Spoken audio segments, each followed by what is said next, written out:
जय जगन्नाथ सांग मैंने चलतु आज तैयारी कर गोटे बढ़िया डिश जार ना हूँ भेज बिरयानी।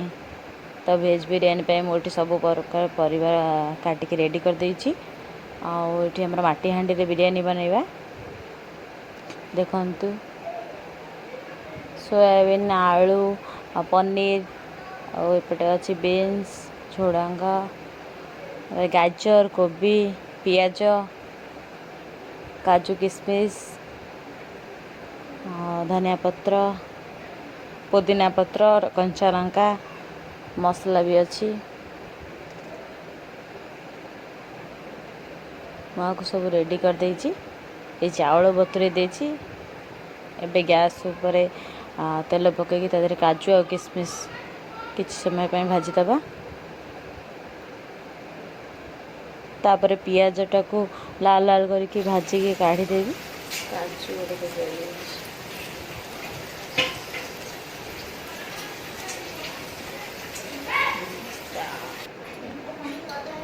पियाज काढ़ी देली। एबे या धीरे परिबा तक सब भाजी दबा। आग पनीर टा भाजी काढ़ी देले तापर मु परिबा भाजीबी।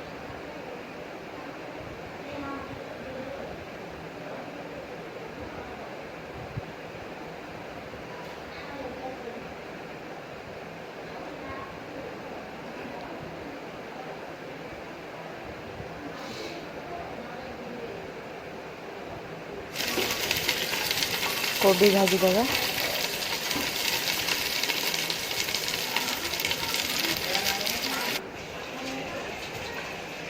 एपटे चाउल छणा होची। बतुरा होकर रखिथिबा चाउल एबे छाणीकी काढ़ी देली गोटे अलगा जगह। दही भितर मसला गोलई देबो।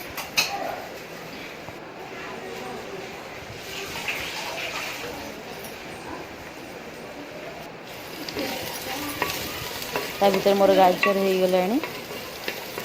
गोटे पर गोटे अलग करी भाजी की काढ़ी दूची परिबा तक।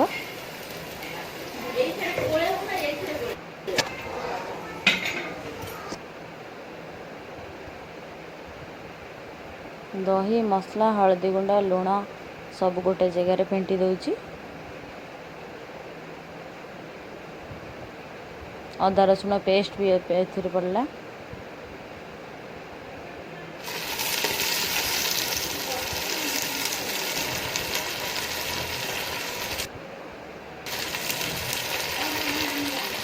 अल्प लाल लाल करके भाजी दूची परिबा गुड़ाक।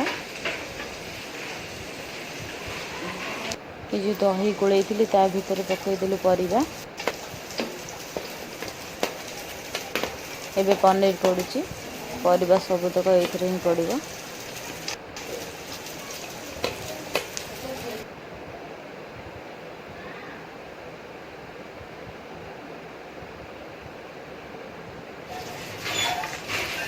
ये भात पाई चाउल बसईदेली पानी बसईदेली। चाउल एथिरे पड़िबो एबे।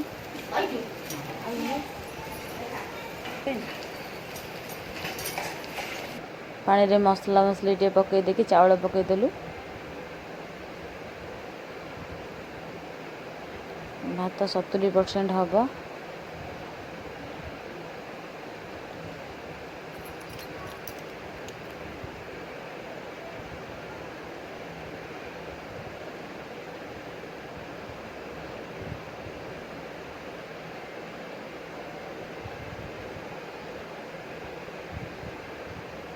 एथिरे परिबा तक पकई कषी देबी।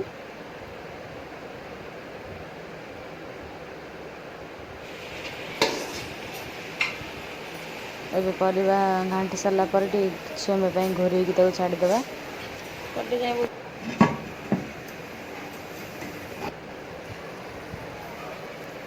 किसी समय हो गला परिबा घोरैबार।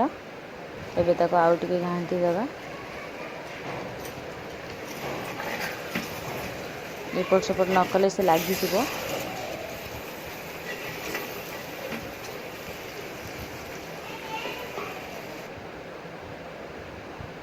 भात एबे रेडी हो गलानी।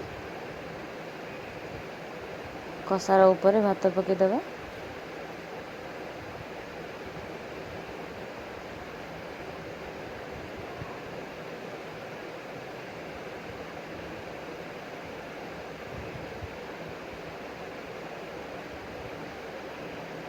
ହେଇଗଲା, ଏବେ କଭର୍ ହେଇଗଲା।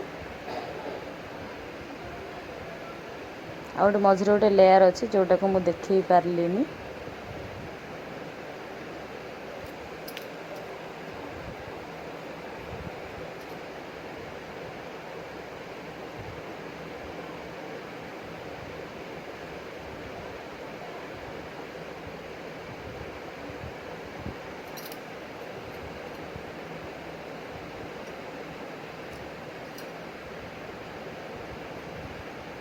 ଏବେ ଆମେ ୟାକୁ ଦମ୍ ଦେବା ପାଇଁ ଛାଡ଼ିଦେବା।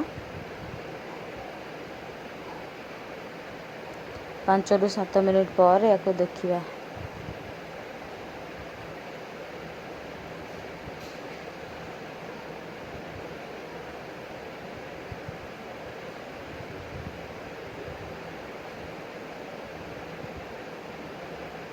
ଏଥିରେ ଅଟା ଦେଇଦେଲୁ ନହେଲେ ଗ୍ୟାସ୍ ପଳେଇବ।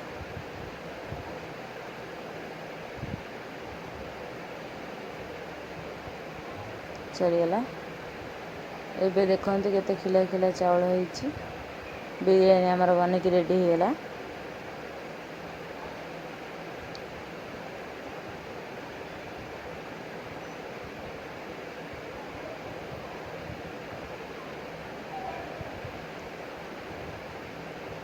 ଭିଡ଼ିଓଟି ଭଲ ଲାଗିଥିଲେ ଲାଇକ୍, ସେୟାର, ସବସ୍କ୍ରାଇବ୍ କରିବେ।